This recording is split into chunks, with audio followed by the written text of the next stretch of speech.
Hello दोस्तों, welcome to आसान UPPSC channel. और हम लोग आर ओ 2023 का तैयारी कर रहे हैं, जिसके संबंध में हम लोगों ने इम्पॉर्टेंट टॉपिक्स जो कि पॉलिटी के सेक्शन से अभी कवर करने का प्रयास कर रहे हैं। और इसमें हम लोगों ने अभी तक पंचायती राज को अभी तक कवर नहीं किया गया था, जो कि ये काफ़ी इम्पॉर्टेंट टॉपिक है और एग्जाम हाल में पूछा जाता है। ओके, तो इस वीडियो में हम पंचायती राज सिस्टम को कवर करने का प्रयास करेंगे, जिसमें संपूर्ण फैक्ट को शामिल किया गया है। ओके, तो शुरू करते हैं अपनी वीडियो। तो जो पंचायती राज है, तो पहला क्वेश्चन ये बनता है कि इसका जो मेन टर्म्स है वो है स्थानीय स्वशासन। तो स्थानीय स्वशासन के अंतर्गत दो सब टॉपिक्स हैं, जिसमें पंचायती राज और नगरीय निकाय, इन दोनों को मिला के ही स्थानीय स्वशासन शब्द कंप्लीट होता है। ओके, जिसमें पंचायती राज और नगरीय निकाय को शामिल किया जाता है। तो स्थानीय स्वशासन के जो जनक हैं वो लॉर्ड रिपन थे। ठीक है, तो अब हम लोग स्थानीय स्वशासन के पार्ट 1 पंचायती राज को इस वीडियो में कवर करेंगे। ठीक है, तो पंचायती राज, तो इसका एम क्या था?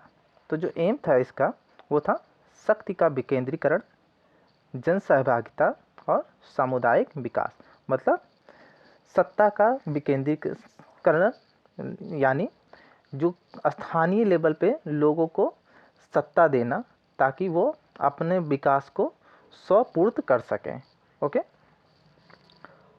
अब देखिए, तो जो स्थानीय पंचायती राज है उसको जो संवैधानिक दर्जा मिला था वो 73वें संविधान संशोधन 1992 द्वारा दिया गया, जो कि लागू कब हुआ?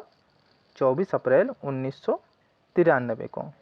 24 अप्रैल 1993 को यह लागू हुआ, पंचायती राज, ना कि नगरीय निकाय। ओके, तो ये 24 अप्रैल को लागू हुआ, इसलिए 24 अप्रैल को पंचायती राज दिवस के रूप में मनाया जाता है। उस समय जो प्रधानमंत्री थे वो PV नरसिम्हा राव प्रधानमंत्री थे और शंकर दयाल शर्मा जो कि राष्ट्रपति थे उस समय। ठीक है, और पंचायती राज को भाग 9 में शामिल किया गया। भाग 9 में पंचायती राज को शामिल किया गया। और पंचायती राज से संबंधित जो अनुच्छेद है वो है 243 से 243 ओ। ओके, 243 से 243 ओ पंचायती राज से संबंधित अनुच्छेद है। और अनुसूची 11 में पंचायती राज के 29 विषयों का विवरण शामिल है, जिसका अनुच्छेद 243 में जी, ओके, 243 जी में इसका जिक्र हुआ है। तो पंचायती राज से संबंधित कौन सा भाग हुआ? भाग 9। और अनुसूची की बात करें तो 11वीं अनुसूची, और इसमें टोटल कितने विषय हैं 11वीं अनुसूची में? तो टोटल 29 विषय हैं, जो कि संविधान के अनुच्छेद 243 जी के तहत ये विषय शामिल हैं। ओके, अब जो हमारी पंचायती राज है वो किस टाइप की है? तो वो त्रिस्तरीय है। ठीक है, तो त्रिस्तरीय पंचायती राज सिस्टम को यहाँ पे लागू किया गया है, जिसमें पहला ग्राम स्तर, मध्यवर्ती स्तर और जिला स्तरीय पंचायत। ठीक है, ये 3 स्तर हुए। यहीं पे एक नोट करने वाली बात है, वो क्या है कि जो ग्राम सभा है, तो ग्राम सभा का जो गठन होगा उसके लिए न्यूनतम 1000 पॉपुलेशन वहाँ की होनी चाहिए, तभी एक ग्राम सभा का गठन होगा। और वहीं 20 लाख से अगर कम पॉपुलेशन है, अगर किसी क्षेत्र की 20 लाख से कम पॉपुलेशन है, तो वहाँ मध्यवर्ती स्तर की पंचायत का गठन नहीं हो सकता है। ओके, तो 20 लाख से अधिक की पॉपुलेशन होनी चाहिए, तभी मध्यवर्ती पंचायत का गठन वहाँ पे होगा। अब देखते हैं, तो जो इनका शक्तियाँ हैं, पंचायती राज की जो शक्तियाँ हैं वो किसके द्वारा दी जाती हैं? तो ये राज्य विधान मंडल के विधि द्वारा इसको शक्तियाँ प्रदान की जाती हैं पंचायत को। और जो चुनाव होता है, पंचायत के चुनाव का निर्णय होता है, वो राज्य सरकार द्वारा निर्धारित किया जाता है। और इसी में देखिए एक राज्य वित्त आयोग का भी गठन होता है। ओके, तो राज्य वित्त आयोग का गठन होता है, और राज्य वित्त आयोग में जो पंचायती राज से संबंधित वित्त आयोग होगा उसके लिए जो अनुच्छेद है 243 आई, 243 आई पंचायती राज से संबंधित वित्त आयोग के गठन की बात करता है। वहीं 243 वाई जो शहरी निकाय हैं, नगरीय निकाय हैं, उनसे संबंधित वित्त आयोग के गठन की बात कहता है 243 वाई। दोनों के लिए अलग अलग स्थानीय निकाय होंगे। पंचायती राज के लिए अलग वित्त आयोग का गठन होगा, वहीं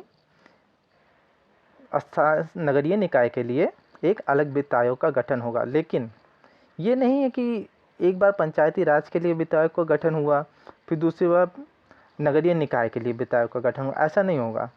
अगर एक बार वित्त आयोग का गठन कर दिया गया पंचायती राज अधिनियम के तहत, तो वही वित्त आयोग शहरी निकाय के लिए भी वही कार्य करेगा, कोई अलग से बदला नहीं जाएगा उसके मेंबर को।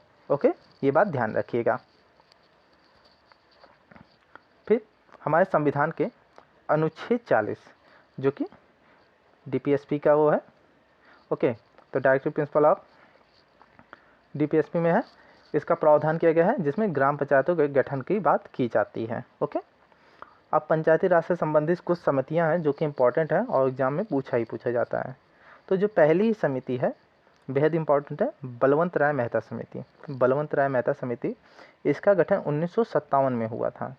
1957 में इसका गठन हुआ था, जिसका कार्य क्या था, सामुदायिक विकास कार्यक्रम 1952 और राष्ट्रीय प्रसार सेवा कार्यक्रम 1953 के जो कामकाज थे उसकी जांच करना। ठीक है, तो इसका कार्य क्या था, सामुदायिक विकास कार्यक्रम 1952 और राष्ट्रीय प्रसार सेवा कार्यक्रम 1953 के कामकाज की जांच करना था। बलवंत राय मेहता की समिति के सिफारिश के बाद, ठीक है, 2 अक्टूबर 1959 को राजस्थान के नागौर में पंचायती राज का शुभारंभ किया गया था। ओके, तो पंचायती राज का शुभारंभ कहाँ किया गया था, राजस्थान के नागौर में पहली बार। वहीं आंध्र प्रदेश में दूसरा राज्य था जहाँ पे पंचायती राज का शुभारंभ किया गया। तो ये डेट याद रखिएगा। तो बलवंत राय मेहता समिति ने सुझाव क्या दिया, तो सुझाव उनका ये था कि त्रिस्तरीय पंचायत हो। ओके, जो कि हम लोगों ने आगे देख ही लिया था कि ग्राम, मध्यवर्ती और जिला स्तर पर, ओके, ये त्रिस्तरीय पंचायत हो। इसी कारण इन्हें पंचायती राज का वास्तुकार या शिल्पी कहा जाता है। तो पंचायती राज का वास्तुकार और शिल्पी कौन है, बलवंत राय मेहता जी हैं। ओके, वहीं पे एक समिति बनती है फिर 1963 में। तो ये समिति है के संथानम समिति। के संथानम समिति में क्या सुझाव दिया, तो इन्होंने कहा कि पंचायतों को सीमित राजस्व शक्तियाँ दी जाए, साथ ही एक पंचायती राज वित्त निगम की स्थापना की जाए। तो इन्होंने 2 सुझाव इनके इम्पॉर्टेंट हैं, वो है सीमित राजस्व शक्तियाँ देना और पंचायती राज वित्त निगम की स्थापना करने की सुझाव संथानम कमेटी ने दिया था। ठीक है, फिर आता है अशोक मेहता समिति 1977। ओके, तो 1977 में अशोक मेहता समिति आता है, जो कि इन्होंने 2 लेयर्स 2 स्तरीय पंचायत समिति राज के गठन का सिफारिश किया था। 2 स्तरीय पंचायती राज के गठन की सिफारिश अशोक मेहता ने की थी, वहीं बलवंत राय मेहता ने त्रिस्तरीय की बात की है और लागू भी वही है। ओके, इनकी बातों को नहीं माना गया। वहीं एक न्याय पंचायत के भी गठन का बात इन्होंने की थी। ठीक है, तो न्याय पंचायत के गठन की सिफारिश कौन करता है, अशोक मेहता समिति। वहीं हनुमंत राय समिति 1984 में गठित किया गया। आप बस इसकी डेट याद रखिएगा, क्योंकि समितियाँ देंगे और उसकी क्रोनोलॉजी अरेंज करने को दिया जाएगा। ओके, तो अगर डेट नहीं याद है तो आप ये क्वेश्चन सॉल्व नहीं कर पाएंगे, इसलिए डेट भी याद रखिएगा। ओके, ईयर याद रखिएगा। ओके, एक समितियाँ इंपॉर्टेंट है, JV राव समिति 1985। तो राव समिति, JV राव समिति 1985, इन्होंने क्या किया कहा, तो इन्होंने कहा प्रतिनिधित्व के तरीके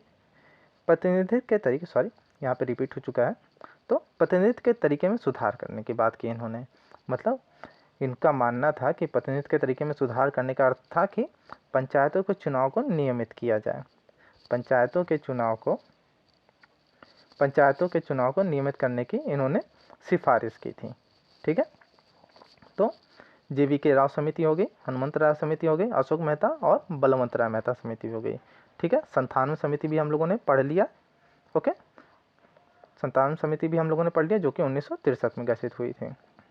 नेक्स्ट समिति है, बेहद इंपॉर्टेंट है, वो है एलम सिंघवी समिति। ये एलम सिंघवी समिति इसलिए इम्पॉर्टेंट है क्योंकि पंचायती राज को संवैधानिक दर्जा देने की सिफारिश इन्होंने ही की थी। ओके, तो एलम सिंघवी समिति ने संवैधानिक दर्जा देने की सिफारिश की थी पंचायती राज को। ओके, वहीं PK थुंगन समिति, अब PK थुंगन समिति 1988 में गठित हुई थी, जिन्होंने भी स्थानीय स्वशासन पद्धति की सिफारिश की थी। आप बस इसका डेट याद रखिएगा कि 1988 में ये गठित हुआ था। पंचायती राज से संबंधित कुछ अन्य प्रावधान देख लेते हैं, तो क्या क्या है, जैसे अनुच्छेद 243D। तो अनुच्छेद 243D क्या बात करता है, तो बात करता है आरक्षण की, किसके किसकी, ST SC और 1/3 महिला आरक्षण की बात करता है 243D। ओके, वहीं अरुणाचल प्रदेश में एक पॉइंट्स है कि अरुणाचल प्रदेश में SC आरक्षण नहीं है, क्योंकि वहाँ पे SC पॉपुलेशन नहीं है। ओके, तो इसलिए वहाँ पे SC आरक्षण नहीं है। अब पंचायत सदस्य के बनने हेतु किसी की एक जो एज है वो 21 ईयर प्लस होनी चाहिए, 21 ईयर प्लस होनी चाहिए, तभी वो पंचायत का चुनाव लड़ सकता है। फिर अगर पंचायत भंग होती है तो ऐसे में 6 माह के अंदर चुनाव होना ज़रूरी है। ठीक है, तो अगर पंचायत भंग होती है तो ऐसे में 6 माह के अंदर चुनाव होना या करवाना ज़रूरी है। एक अधिनियम बनाया गया पेशा। अब पेशा क्या है, तो जो अनुसूचित क्षेत्र होते हैं, तो अनुसूचित क्षेत्रों को कौन घोषित करता है, ये राष्ट्रपति इसको घोषित करता है। तो अनुसूचित क्षेत्रों के संबंध में एक अधिनियम लाया गया, तो ये पंचायती राज से संबंधित है और इसकी जो ईयर है 1996 में आया। ठीक है, पेशा 1996 में आया। ये 10 राज्यों में लागू है, फिलहाल वर्तमान में यह 10 राज्यों में लागू है, जो कि आंध्रा, तेलंगाना, छत्तीसगढ़, गुजरात, हिमाचल प्रदेश, मध्य प्रदेश, महाराष्ट्र, उड़ीसा, झारखंड, राजस्थान, इन 10 राज्यों में लागू है। तो ये अधिकार क्या देता है, तो ऐसे क्षेत्रों को, अनुसूचित क्षेत्र जो हैं उनको अधिकार देता है कि ये लघु खनिज, ठीक है, लघु खनिज के खननों की पट्टा और लाइसेंस देने का अधिकार इनके पास ही होता है। अगर उस क्षेत्र में कोई लघु खनिज का खनन होता है तो उसके लाइसेंस देने का अधिकार ऐसे क्षेत्रों के ग्राम सभा को होता है। ओके, तो ये अधिकार ग्राम सभा के पास होता है। एक मिनट, हाँ, ठीक है, तो ऐसे क्षेत्रों में पट्टा या लाइसेंस देने का अधिकार ग्राम सभा के पास होता है। ओके, साथ ही अगर ग्राम सभा के और क्या अधिकार होते हैं, तो अगर उस क्षेत्र में कोई भूमि का हस्तांतरण होना है तो उसके लिए भी ग्राम सभा को यह अधिकार है कि वो भूमि का हस्तांतरण करें या ना करें। ओके, पंचायती राज को तृणमूल लोकतंत्र भी कहा जाता है, पंचायती राज को तृणमूल लोकतंत्र भी कहा जाता है, जिसको इंग्लिश में ग्रास रूट डेमोक्रेसी कहा जाता है, मतलब स्थानीय स्तर पर शासन। ओके, ऐसा कह सकते हैं, तो इसे तृणमूल लोकतंत्र भी कहा जाता है, जो कि मैंने पहले बताया था। बलवंत राय मेहता समिति के सिफारिश के आधार पर 2 अक्टूबर 1959 को नागौर जिला राजस्थान में पहली बार पंचायती राज को लागू किया गया था, शुभारंभ किया गया था। वहीं 243G में मैंने पहले बताया था ना, 29 विषयों को शामिल किया गया है। ओके, 11वीं अनुसूची में। इसमें 243G में पंचायत की शक्तियां, प्राधिकार, उत्तरदायित्व संबंधी प्रावधान का जिक्र है। ओके, तो 243G आप याद रखिएगा। फिर देखते हैं नागालैंड, मिजोरम, मेघालय। ये 3 ऐसे राज्य हैं जहाँ पे पंचायती राज लागू नहीं है। ओके, यहाँ पे पंचायती राज सिस्टम लागू नहीं है। नागालैंड, मिजोरम, मेघालय, ये पूर्वोत्तर के राज्य हैं। अब देखिए, यहाँ पे एक है समिति, पंचायत समिति। ये पंचायत समिति जो होती है, इसका जो गठन होता है वो खंड स्तर पर होता है। जिसे क्षेत्र पंचायत भी कहा जाता है, और यह प्रशासनिक अधिकरण के रूप में कार्य करती है। ओके, क्षेत्र पंचायत भी कहा जाता है, खंड स्तर पर गठित होती है और प्रशासनिक अधिकरण के रूप में ये कार्य करती है। साथ ही इसका कार्य क्या है, तो यह ग्राम पंचायत और जिला प्रशासन के मध्य संपर्क का स्थापित करने का कार्य करती है। तो ग्राम पंचायत और जिला प्रशासन के मध्य ये संपर्क स्थापित करने का कार्य करती है पंचायत समिति। ओके, वहीं जो राज्य निर्वाचन आयोग है, तो जब चुनाव की घोषणा तो किया जाता है कि राज्य सरकार द्वारा, लेकिन जो चुनाव करवाया जाता है वो राज्य निर्वाचन आयोग द्वारा ही पंचायतों और नगरीय निकायों का चुनाव करवाया जाता है। ठीक है, ना कि केंद्रीय निर्वाचन आयोग द्वारा। ओके, तो इसको आप याद रखिएगा। तो राज्य निर्वाचन आयोग अगर पंचायतों के लिए गठित होगा तो वो अनुच्छेद 243 के तहत गठित होगा, और नगरीय निकाय या शहरी निकाय के लिए अगर गठित होगा राज्य निर्वाचन आयोग तो 243 ZA के तहत गठित होगा। और निर्वाचन आयुक्तों की नियुक्ति राज्यपाल द्वारा की जाएगी।